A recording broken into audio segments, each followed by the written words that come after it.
Səhiyyə sahəsində uğurlu bir gələcək qurmaq istəyənlər üçün Liv Bonadea Hospitalda konfrans keçirildi. Konfransda xarici təhsilin üstünlükləri və qlobal karyera imkanları, Türkiyənin qabaqcıl ali təhsil müəssisəsi İstinya Universiteti barədə ətraflı məlumat verildi.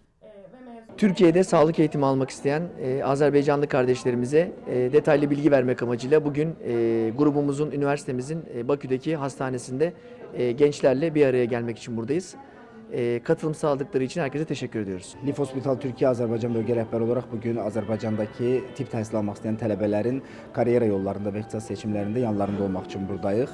Bu möhtəşəm tədbirdə iştirak etdiyim üçün mən də çox şanslıyam. Tələbələrimizi həkimlərlə görüşdürərək, eyni zamanda öz sahəsinin uzmanları ilə görüşdürərək o mesajı veririk ki, bəli, siz bir sahəyə gedirsinizsə, orada maariflənin, orada bilin ki, hansı yollar keçirlər, hansı əziyyətləri çəkiblər bizim həkimlərimiz, ondan sonra o sahəni qərarlı şəkildə seçin. Tədbirdə çıxış edən Liv Bonadea'nın həkim və mütəxəssisləri tibb, psixologiya, əczaçılıq, dietologiya, fizioterapiya sahələrində şəxsi hekayələrini və praktiki tövsiyələrini paylaşdılar.